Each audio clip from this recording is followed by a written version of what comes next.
Essa é uma pergunta de milhões. Doutora, quando é que eu vou tirar essa estatina? Esse é o clássico dos pacientes que me procuram. Vamos lá, vamos com calma, segue aqui o fluxo aqui do raciocínio para você entender como é que a gente faz isso no consultório. Então vamos lá. Primeiro a gente tem que entender que esse é um assunto extremamente controverso, extremamente polêmico, espinhoso, e aí no final, por uma questão de comodidade geral, o colesterol está um pouquinho alto, estatina para todo mundo. Um pouquinho já é o suficiente para o médico clínico ou especialista chegar e prescrever estatina. Pula a parte da alimentação, pula a parte da atividade física e já vai logo na prescrição da estatina. Estatina tem os seus efeitos colaterais, ela tem as suas consequências a longo prazo e não vamos assim banalizar uma medicação. Então vamos lá, o que a gente faz? Primeiro a gente tem que saber se você tem indicação mesmo, que a estatina, por mais que seja criticada, ela vai ter ali, em uma pequena percentagem dos pacientes, ela vai ter a sua indicação. O problema é que o uso indiscriminado está fazendo com que pessoas que não precisem recebam e, consequentemente, recebam seus efeitos colaterais,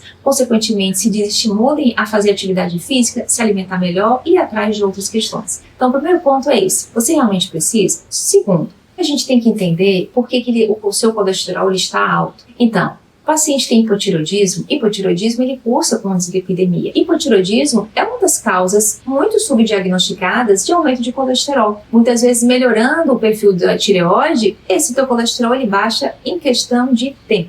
Se você é uma pessoa estressada, tem um cortisol lá em cima, pode ter certeza, seu colesterol é alto. O organismo ele acaba aumentando a produção endógena de colesterol justamente para poder produzir mais cortisol. O colesterol não é uma coisa ruim, ele faz parte, a gente é todo constituído de gorduras, inclusive, para a gente poder viver, precisamos de colesterol, para poder fabricar hormônios. Então entenda que precisamos ter um pouco de parcimônia quando a gente vai avaliar o colesterol. Outra coisa também, coisas ligadas à genética, ou seja, hipercolesterolemia familiar, por exemplo. Não é tão frequente aqueles colesteróis mega altos, mas acontece. Outra coisa que eu chamo de safadeza mesmo, ou seja, a pessoa come muito errado, é muito açúcar, é muito carbo, é gordura ruim. Então, realmente, aí fica meio realmente difícil. Então, a gente tem que ter tudo isso em mente na hora que o paciente está na nossa frente. Uma vez sabendo a causa, ou pelo menos tendo ali uma ideia, o que a gente tem que fazer na sequência? Estratificar o risco desse paciente. No consultório, qual é o risco desse paciente em desenvolver doenças cardiovasculares ao longo da sua vida? Preciso saber se você já teve um evento cardíaco ou não. Porque se você não teve um infarto, não teve um AVC, que é a grande maioria das pessoas, essa estatina ela tem que ser questionada. Porque não há suporte da literatura científica ou de embasamento que você tem que passar assim para todo mundo só porque o colesterol está alto. Então é esse perfil de pessoas, que é a grande maioria, que a gente vai focar aqui no vídeo. E aí a gente vai questionar da seguinte forma: que tipo de colesterol é esse que está atormentando o meu paciente? Ou seja,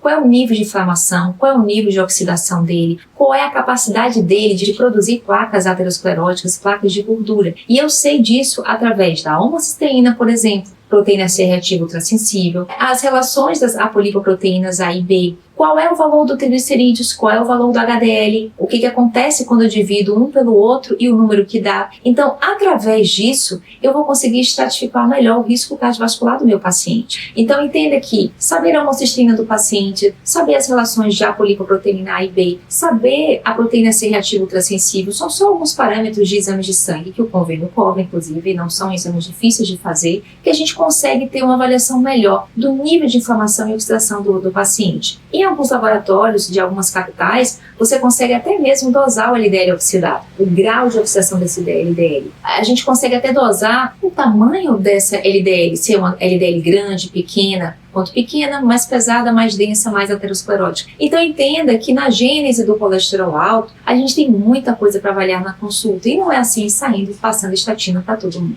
Tá alto, mas vamos ver, ele está inflamado, ele está oxidado, isso tudo faz toda a diferença. Por quê? Muitas vezes o paciente tem até um colesterol normal dentro do limite, mas quando olha as relações são terríveis. São relações péssimas, são relações de inflamação, oxidação, de alto risco cardiovascular, alto risco de entupimento, alto risco de morte súbita. Porque se você tiver com esses marcadores altos e inflamados, mesmo que você tenha colesterol normal, você está em risco de eventos cardíacos. Entenda que mais da metade dos infartos, acredite, o colesterol ele é normal. Então a gente tem que ir atrás na causa raiz das questões, não na questão de quantidade. O levantamento desses dados e fazer a correlação clínica é fundamental para a gente fazer o uso não só mais racional das próprias suplementações, que existem várias no mercado magistral, fitoterápicos, enfim, para citar umas, policosanol, a própria coenzima Q10, a própria cúrcuma, Tudo isso ajuda na redução e até na desinflamação desse colesterol, na verdade. Porque o objetivo aqui não é tanto o valor, mas o objetivo é fazer com que esse colesterol seja o mais limpinho possível, o menos inflamado, o menos oxidado possível, porque esse sim é o que seria um colesterol mais saudável para você ter. Então, ter em mente e avaliação desse perfil todo metabólico é que vai fazer o julgamento final da importância ou não de você sair dessa estatina ou você manter ela.